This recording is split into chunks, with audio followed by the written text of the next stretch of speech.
Hello aspirants, welcome to another session of the daily newspaper analysis. This video is brought to you by the Gurudev Academy. My name is Ashwin. Before we begin, as I have mentioned previously in my videos, newspaper forms the important part of your preparation. So I request you all, please don't skip the newspaper. Newspaper are the essential block of your preparation. So, and it is very easy to get the compilations. It is very easy to get the notes of the newspaper, but based on my own personal experience as well as what we have seen overall with the toppers as well, you should always read the newspaper because it helps you form your own opinion. That is why I request you also, please read the newspaper. I know it is tough. Some of the articles are really tough. The English is very hard to comprehend and all, but try the maximum because newspaper are unskippable. And starting from today, at the end of this video, we are going to add few questions which are prelims based. So feel free to write the answers in the comment section, and the answers and the questions will be discussed in the tomorrow video. So going ahead, we'll look at the today's topic that we are going to discuss. We have a very interesting video that is coming up today. We are going to discuss all these topics. First of all, we are going to look at these beautiful images that have come out of the recent James Webb Space Telescope. The image have been all over the internet. So we will just look at what the James Webb Telescope is, and we'll also compare it with the Hubble Telescope. So looking at the differences here, first of all, we have to know the significance of the Hubble Telescope. Hubble Telescope has been in the space in our near Earth orbit from a very long time, and it has given us some of the beautiful pictures of our outer space. It has helped us to view the galaxy merging. It has helped us to view some of the pictures which were of supermassive black holes, understanding the history of the universe. So these all are the things that the Hubble has helped us to view in our outer space. Also, Hubble is retiring now. Hubble is very old. So it is being replaced by the James Webb Telescope. Before we move on to these differences, we have to understand what the significance of these pictures are. See, light takes time to travel. So if we take the example of the sun, if the light from sun, it takes around 8 minutes to travel. So if the sun blasts before 8 minutes, we will see the blasting of the sun after 8 minutes. So that is the time gap. So what the pictures we are seeing, pictures we are seeing here are the pictures from the past. Fine, this is literally the time machine that the James Webb Telescope, it is showing us our past. The light that we are seeing, it has traveled from billions of years. So the galaxy may have evolved, the life may have evolved. So we never know what ahead it is. So that is the significance of these telescopes that we are launching in the outer space. So looking at these differences, there are few differences that you have to see here. First of all, the James Webb Telescope has been placed and will travel the farthest than the Hubble Space Telescope. The Hubble Space Telescope here was near Earth orbit, or it was lying near the Earth orbit. But when we look at the James Webb Telescope, it is going to travel 5 times farther than the distance of the moon. Find that if we have to give a scale, it will travel 5 times farthest than the moon. Then one more important, the images right now are appearing beautiful under this James Webb Telescope because James Webb is using the infrared wavelength here. Fine. So that is why, see, every object emanates heat. Okay. So every object, when it is more than 0 degrees Celsius, it obviously has some form of heat present, and that gives us thermal images. So you can consider the example of night vision cameras here. Fine. So by using infrared, we are getting clearer pictures of our universe because it is mainly because of the infrared wavelengths that we are using here. And the Hubble Space Telescope, it was mainly using the visible as well as the UV wavelength radiations. You may have observed this James Webb Telescope that it has these golden plates here.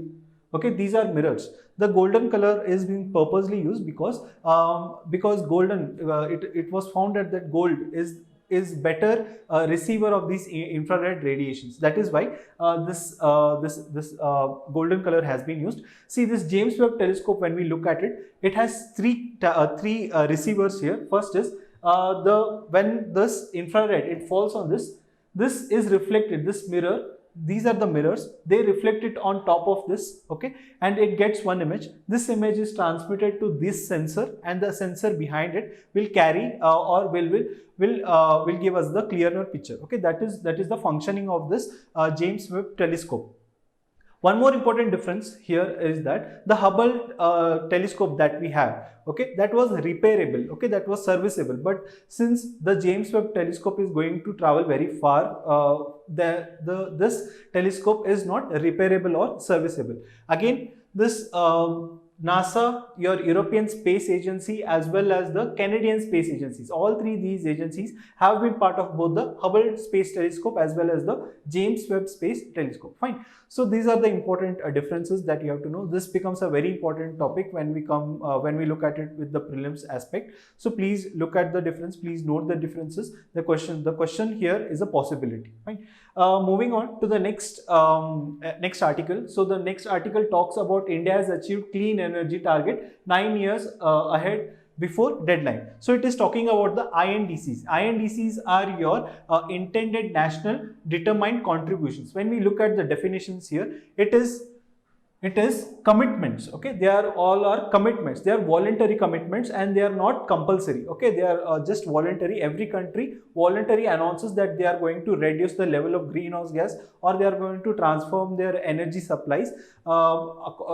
Every country has its own INDCs. India also has its INDCs. We'll look at it. First, we look at the definitions. INDCs are reduction in greenhouse gas emissions under the UNFCCC. Okay. United Nations Framework Convention on Climate Change. This is a very important climate change convention that is working to reduce the greenhouse gas emission as well as to bring to secure our biodiversity.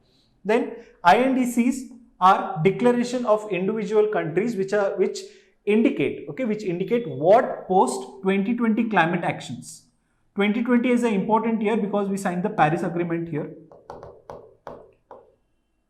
Okay, so Paris Agreement, they intend to take under a new international agreement known as their INDC. So post 2020, okay, post 2020, what climate actions each country will be taking, they will announce. Every country will announce it and they will follow according to it. So looking at the INDCs that India has announced, okay, INDC, India has said that it will reduce the emission intensity by 33 to 35% of by 2030 compared to the 2005 level. But what we are interested in this article is this one. See, in this article, it has said that according to one of the INDCs, India had committed that produce 40% of electricity from non-fossil based energy sources by 2030. Okay, so by 2030, India is going to produce 40% of its total electricity. Whatever electricity is going to produce, it is going to be produced by renewable energy. Okay, it is going to produce by renewable energy. When we look at the article here, the article here says that India has achieved 41%. Okay, more than what INDC we have a 40%. India has achieved 41% here. So India has achieved its one of the INDCs before 9 years, that is before 2030. Now, when this COP21, okay, that is your Conference of Parties. Okay, 21 was held in Glasgow last year. Okay, Glasgow last year, the Prime Minister announced that India is going to target higher. Now, India is going to try to reach 50% of the total energy capacity that is going to be produced by our non-fossil fuels, that is renewable energy. Fine. This is the crux of the article. Please read the article. The article is very important. It just gives the overview of what the conference is. This is one of the conference that is being held, that is Sydney Energy Forum. It is being held in Sydney. So in the city of Sydney. So what all discussions are happening there and who is representing India in this forum? It has become. It will be important. Just make a mark out of it. Moving ahead, so we will be looking at three editorials today. These editorials are important. We will look at it one by one. Firstly, we are looking at this. The president is not a mere rubber stamp. See, India is going to elect its new president. Okay, India is due to elect its new president. The elections are due for the president.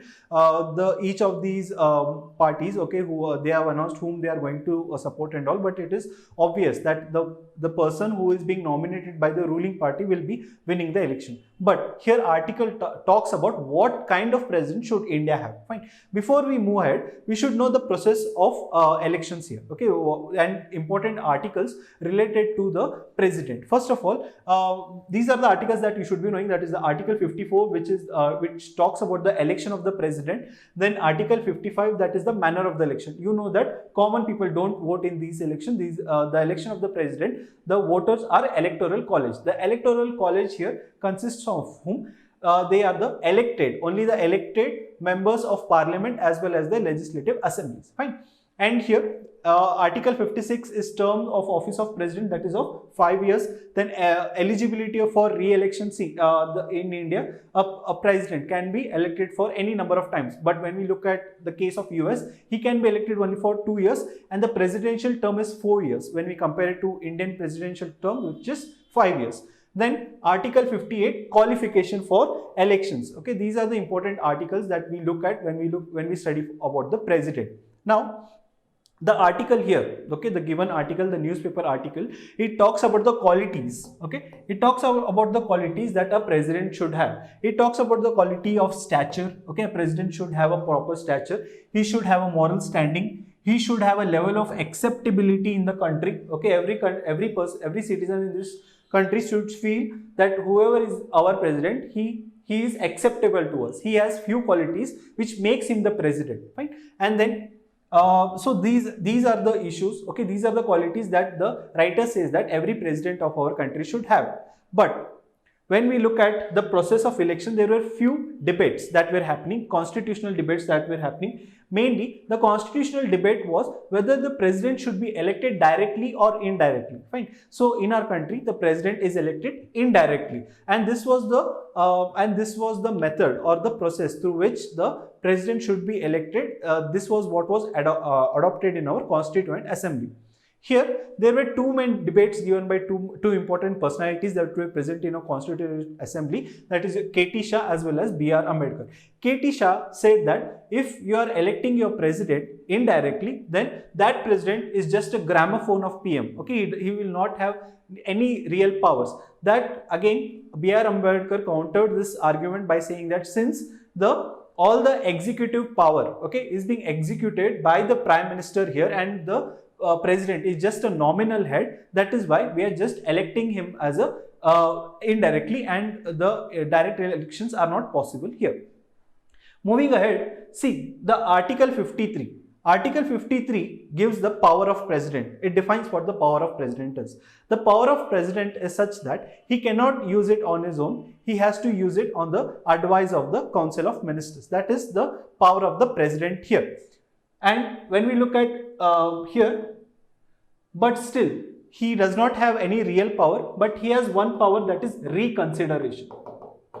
Okay, reconsideration. Here the president can ask the legislature, okay, even the executive, to reconsider its bills or reconsider any of its acts that is doing.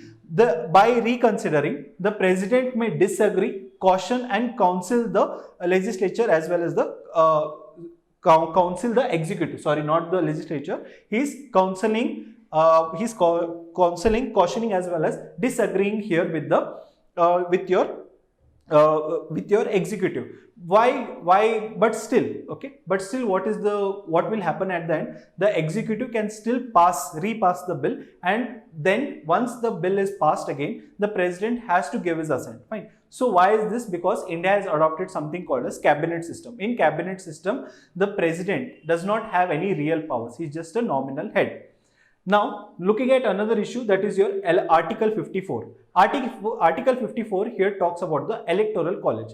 In electoral college, as I mentioned earlier, we have the members who will be electing the president. Here, the members are all elected. Okay, they are not nominated, and the elected members of parliament, elected members of legislature are electing the president here. So what is the method? When we look at it, one vote of value of MLA, okay, the value of each vote of MLA is total population of a state divided by total strength of the assembly, and whatever quotient we get, it is divided by 1000. See, even though in our electoral college we do not have a normal citizen, okay, we do not have any citizen participating in the election of the president, but when we look at the method, okay, the total population is calculated. So in a way the population is present, is participating in the election here. So what does it does? It gives moral authority to our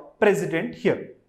Then when we look at the constitution and the powers that is given to the president, we consider power that, if we consider that, what is the constitution expecting from our president? The constitution here is expecting our president to be vigilant and responsive, okay. He has to be vigilant, he has to be aware of what the situation is in the country, and whatever the legislation is being passed, is it fit for our country, fine. So that is what the constitution is expecting from us. Then coming to the oath, okay, president also takes the oath before he enters the office. There are two things that the president takes an oath. First is to preserve, protect and defend our constitution, and next is to devote to service and well-being of people of India, fine. So these are the two oaths that the president take. But when we look at it in reality, when some liberty or some fundamental right is being infringed by the government or the executive, does a common man has an access to go to the president and say that, see, you have taken the vote to defend the constitution, can you really help us? No. Why? Because the president from over the years have not been active. The presidents over the years have not been really in a way critical, okay, in a way critical about the decisions that the government has been taking, fine. So there have been, the article at the last also mentions that how there were previous presidents like Rajendra Prasad and S. Radhakrishnan who were openly criticizing the policies of our government. So here the writer at the end says that India needs presidents and not president's holder. By this, what he means that the president takes an oath to defend the constitution, to work, to devote to the well-being of the people of India. So the president has to be active and he should just not be a rubber stamp. This is the crux of this article. You have to know what the powers of the president are, and how the power of the president is being exercised, and what are the implications, and why can't and what is the meaning of cabinet system. And this is very important about the oath, okay. Oath, he takes an oath to defend the constitution, but is he really defending, is he or her really defending the constitution, fine. This is the crux of the article. Moving ahead, this article is about the Sputnik V conundrum, okay. Sputnik V is, as we all know, is a vaccine that was developed by Russia, but there have been few issues relating to this. This article also talks about Article 21, fine. Article 21 talks about right to life, but it is just not right to life. What it also talks about living a life with dignity. Here it says that living a fulfilling and respectful life, fine. It does not just come with right to life, it comes with individual liberties as well. Then in Maneka Gandhi versus Union of India 1978, it was this is the first instance when right to life was not the Supreme Court here. It did not just say that right to life is just being a vegetative state. It also means of having personal liberty. It also means of having respectful and dignity life. Then in Satwant Singh Savne versus D. Ramanathan in 1961 case, the Supreme Court held that traveling abroad is a right. It is a fundamental right and it comes under Article 21. See, Article 21 is a right which has a wider connotation. It is just not restricted to one part or one topic. You can see right to privacy also comes under this, fine. So these are some of the areas that is being covered under Article 21. The executive here can restrict Article 21, okay. They can restrict Article 21, but still the Supreme Court can quash this law when the laws that are passed are unreasonable, fine. So this is all about your Article 21. So when we connect Article 21 to this Sputnik, what is the issue here? See, Sputnik, the issue here is mentioned in the start of the editorial. The issue here is that Supreme Court recently has quashed a petition which says that revaccination, okay, revaccination of those who have took Sputnik has to be voluntary. But the Supreme Court says that it cannot be voluntary. What are the issues? We will look at it. See, this Sputnik right now is non-acceptable in UK and US. Fine. So the people who are vaccinated with Sputnik in India are not able to return to work in these countries, as well as there are restrictions in EU and non-EU countries, cities or countries. So because some people have taken Sputnik, it is restricting their fundamental right. Fine. This is what is the issue. Then this article also says about our vaccination policy. It also says how our national vaccination policy relating to COVID, it is also violating our Article 21. When we look at the national COVID vaccination program and also your COVID platform, both have not updated its clauses, both have not updated its rules where it will allow for voluntary revaccination. See, revaccination is not an issue here. The issue here is voluntary revaccination. So, if some person, okay, consider someone, okay, who is working in some US, in a city of US, so he has been vaccinated with Sputnik. Then, if he is not able to travel because of the travel restrictions that have been placed because of having this Sputnik vaccine, if that person decides to go and have voluntary revaccination, he cannot do it. This is the problem with this with the vaccination program, okay, vaccination policy that India has.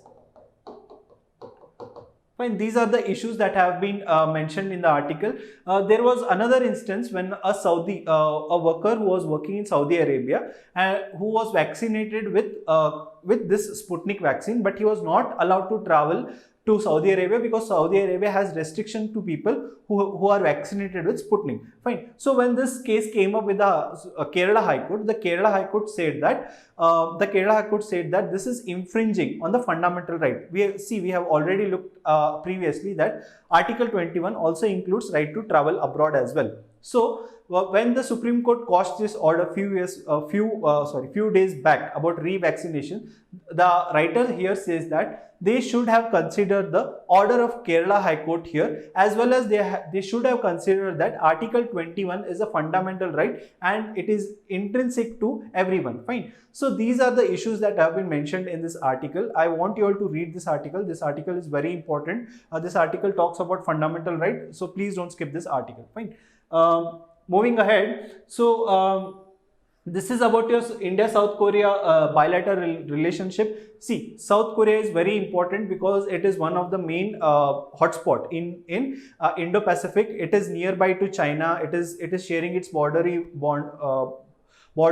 North Korea. Okay, it is in close proximity with China and Russia as well. So this South Korea, it becomes North Korea shares its border with Japan. South Korea does not share its border with Japan. So South Korea becomes very important here. So we will look at how there has been a growth of relationship between India and South Korea. Till now, at present, the relationship between India and South Korea has been pretty sluggish. Okay, there has been no new development. The meetings have stopped. Okay, and also the India and South Korea were trying to have the CEPA, that is your Comprehensive Economic Partnership Agreement. Okay, so which it generally deals with free trade, okay, or lessening of your export duties and all. Fine. So India wanted to have this agreement with South Korea, but there have been no developments relating to this CEPA. Before moving ahead, you have to understand the dynamics of South Korea here. See, what the previous administration was, tilting very much towards China. Okay, they were having good relation with China. But now the new administration that has come to power recently, it is balancing the tilt. It is trying to have good relation with every country in the region. Fine. So this the present administration, whatever the balancing of tilt they are doing, okay, the change in the policy that is happening in South Korea, it gives opportunity for India to have a good relationship or good trade relationship in the areas of public health, green growth, digital connectivity. Fine. These are the areas that there can be increased cooperation. That is what the article is talking about. Then moving ahead, India in 2020 signed a roadmap for defense industry cooperation with South Korea again. See, again there has been no new development. Fine, the talks have been not fruitful enough for India to have any defense ties with South Korea. Under this, if this cooperation is signed, if it is fully implemented, then it will provide for advanced defense technology as well as modern combat system for India. That is why South Korea is very important. We will look ahead what else are the issues. See, when we look at the Indo-Pacific angle, Indo-Pacific is a very important region. Indo-Pacific is seeing a lot of politics, international politics that is going on. We have Quad that is going on. We have the dominance of China that is going on. Fine. So Indo-Pacific has gained a lot of significance in present times. Gone are the days when Pacific and Atlantic were the important oceans. Indo-Pacific in the recent times, in the 21st century, is a very important ocean when it comes to trade and maritime security. So when we look at this, South Korea has been very active when it comes to maritime security, because it is participating in something called as Malabar exercise. India is also part of it. US is part of it. So fine. So it is participating in Malabar exercise. Also, it has been having maritime exercise with Quad countries as well. Quad countries here are India, US, Japan, Australia. Fine. So South Korea has been very active in Indo-Pacific region as well. Then when we look at it, India, South Korea and Japan. Okay, India, South Korea and Japan. These are the three main pillars when we look at the Indo-Pacific region. Fine. Indian Ocean region in particular, when we look at it, India, South Korea and Japan are the three main regions. So these three regions, okay, these three countries can have a joint regional security policies. This is what, and this is also an opportunity that India can look after. Then Indo-Pacific strategy. Okay, Indo-Pacific strategy, when we look at it, India has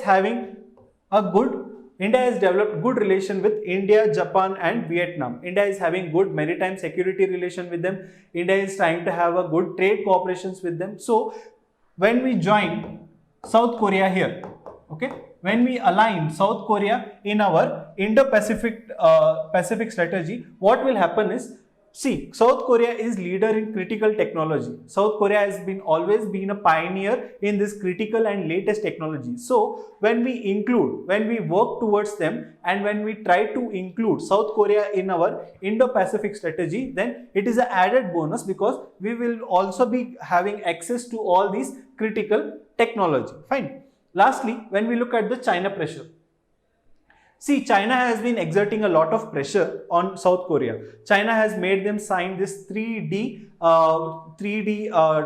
this agreement, where it has completely held South Korea for not having any foreign relationship, especially with US. It is not allowing this South Korean region to import defense technologies, defense equipments from US. Fine. So this pressure, this added pressure, especially now when the present administration is trying to tilt this, trying to change the relationship with China. So India becomes very important, because India can help South Korea to level off these pressures. Fine. So India becomes very important for South Korea. South Korea becomes very important for India when we look at the Indo-Pacific angle here. Fine. So these are the issues that have been mentioned in the article. So please look at it. One more important thing that is mentioned in the article that is very important is that, see, if this India-South Korea relationship, the Indian-South Korea relationship has never seen momentum. Okay, it has always been like 1 year we signed an agreement, and the next year we are not following up with it, or we are not working with them close enough. Fine. So the writer here says that, see, for Indian-South Korea relationship to grow largely, it has to have some momentum, and the relationship has to be to and fro continuously. Fine. So these are the issues that have been mentioned in today's article. So that is it for today's video. You can follow us on these social media handles, that is on YouTube, Instagram, Telegram, as well as on Facebook. See you tomorrow.